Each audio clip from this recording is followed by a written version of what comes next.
Alright, hey guys, how's it going? It's Thursday, means there's another TWAB. This one seems pretty interesting, so let's just get right into it. First thing we have here is the Legendary campaign. That's just giving us some bullet points on that, starting with what are the main rewards of completing missions at Legendary difficulty. We've got double chest rewards offering 1 to 3 extra chests per mission. Each chest will give you Whirlpool gear, XP, upgrade modules, and Glimmer. So 1 to 3 extra chests per mission. Legendary players will be able to earn Throne World armor and unlocks at a faster rate. Basically, higher the risk means higher the reward, especially when getting to the new power level soft cap in the Witch Queen. Are there any unique rewards for completing the story on Legendary difficulty?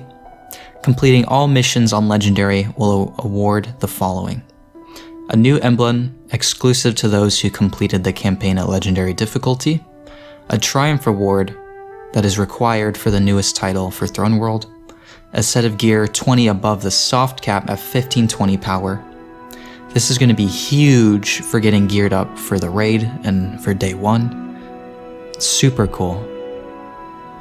8 upgrade modules. New Witch Queen exotic armor that is typically reserved for PED Lost Sector drops. I assume that means the Master and Legendary Lost Sectors. I'm not sure what PED stands for though. Exclusive Bungie rewards, more on that in the future. Some players have been asking if this is a difficulty to be feared. How challenging is it? To set difficulty expectations, the Legendary campaign is designed to be harder than a Legend Nightfall, though easier than a solo dungeon or a GM. Enemies are more difficult and more aggressive. They also have higher damage resistance, are more of a challenge to stagger, and the shield types are stronger against the unmatching damage types. So hopefully that isn't as bad as Match Game, because Match Game can be a real pain. The challenge of Legendary also comes from switching up enemy interactions and infiltration, like swapping out an elite for a boss or having an influx of more red bar foes. Can you overlevel this content? Each mission caps your power similar to contest raid modes, so that all Guardians will have an even playing field to avoid feeling like every step is a grind. The mission launch screen will have a skull displaying each mission's max effective power. If you're underleveled, be prepared for a bit of a tough fight. The mighty are forged in battle, but is that the way for solo players too? We've had a lot of aspirational content in the past, but Legendary gives us a chance to give solo players more equal footing with those that would opt into playing with a fire team. Enemy damage and health scales to match your fire team, though not 1-to-1, because triple the boss health isn't fun. Even still, it will be enough to keep even a veteran trio on their ornamented toes. We also didn't want to trivialize darkness encounters compared to solo play, so you're limited to 1 revive per class for each darkness zone and a shared timer of 40 seconds before an automatic wipe happens. We've said it time and time again, but you have to stay close to your friends and be ready and able to pick them up when they fall. Will players be able to tone things down if Legendary is a bit too difficult? For those that find difficulty of Legendary too overwhelming at first, there is an option to leave a mission and relaunch it through the classic Destiny 2 settings. Some players will want to focus more on the story than the sweat for that first run, and that's totally fine. For those who want more of a challenge later on, we've added nodes to replay any Witch Queen campaign mission on Classic or Legendary after you've beaten the mission once. Pretty cool. I'm excited for that. I'm definitely going to try to run through it my first time on Legendary if that contest mode isn't too high up. Now we have something I wasn't expecting. They've showed off all the exotic armors for the classes. It's all fun and games in the Destiny class war until somebody takes it too seriously. So without further ado, let's dive into what goodies all 3 classes have in store with a little additional insight from the developer team. Here we have the Loreley Splendor Helm for Titans, and it's more than just a pretty face. It has the Cauterizing Flames perk that allows for sunspots to heal players when they have Sun Warrior. Critically wounded? No biggie. The perk also ensures that a sunspot is created in your location to give you that one last fighting chance with that quick grenade and a melee ability recharge, and longer supers. Plus more damage, always a good thing. Playtest name was the Stag Spot Helm. The goal here was to embrace the awesome art and to give Sunspot players another choice besides Phoenix Cradle. Also, melee builds are becoming more and more popular, and this makes higher level difficulty melee more viable, in theory. So it's a bit like the Stag. When you get low enough, this will just drop a Sunspot, which Stag was when you died, so this is even better than that. And then you're going to be healing in those. So it almost makes them like healing rifts a bit. Definitely very cool, and it looks super sick. The Titan's Hoarfrost-Z chess piece is also nothing to scoff at, though this one takes a chillier approach to the combat for stasis users with a Glacial Fortification perk. When a player uses stasis, it allows for a Titan's Barricade to become an impressive wall of ice crystals. These crystals will slow any targets that get too close, while also boosting a player and their fire team's weapon reload speed, stability, and range. This was a team effort. The original idea was to replace barricades with just a single ice block, but Kevin Yanis and the ability team had some ideas and stuff lying around from Beyond Light for spawning crystals. To spice it up, we wanted to have it grant the new benefits of Rally Barricade, and then Yanis suggested that the spawned objects could just be a stasis version of Rally Barricade's window. It proved to be a lot of fun, and the rest is history. Alright, Warlocks, we're up.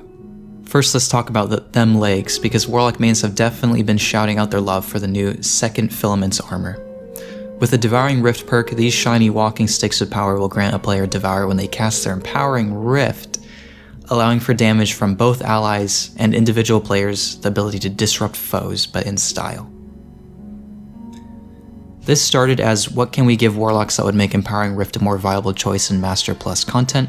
We figured the answer was, well, it probably has to heal you. And eventually we settled on what we called the Devouring Rift Pants. Overload was added to increase excitement and expand the option players had to build for various champion-enabled content. So with this one, it's super cool, because your Empowering Rift is going to be giving you Overload. So you're going to be able to disrupt champs just by standing in that rift. So any ally or you can disrupt in that rift that you placed.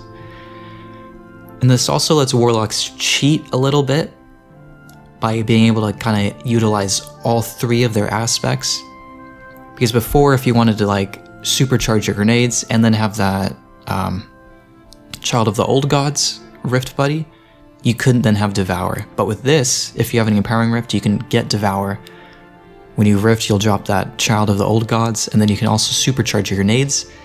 And the only thing that is like a little disharmonious is Child of Old Gods gives you healing when you kill like the enemies it's draining, but with Devour you're just healing to full anyway.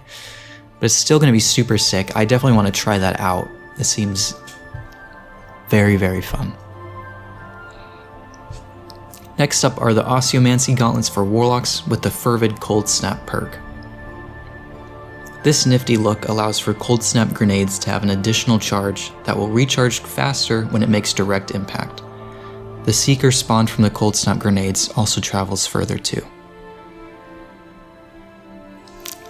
This has to be pretty significant PvE-wise, I think, that grenade recharge, because you're just going to end up using Verities or Eye of Another World if this isn't too great, and I don't value that double grenade charge to do like a double Bleak Watcher that much at all. Especially since that will put the grenade on the longest cooldown too.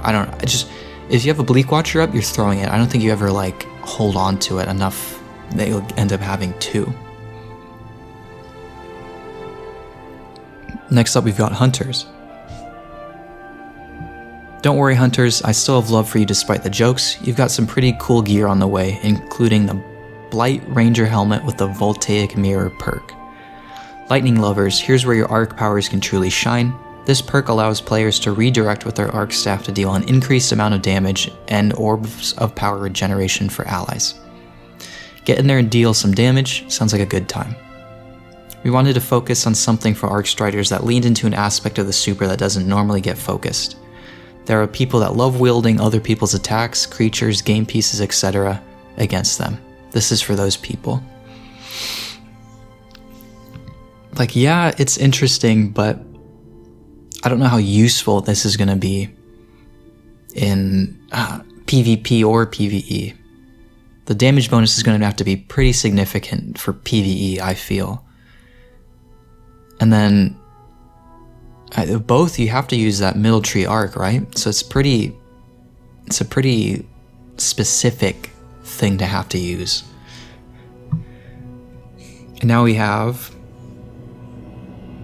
the Renewal Grasps for Hunter. Perk is Depths of Duskfield.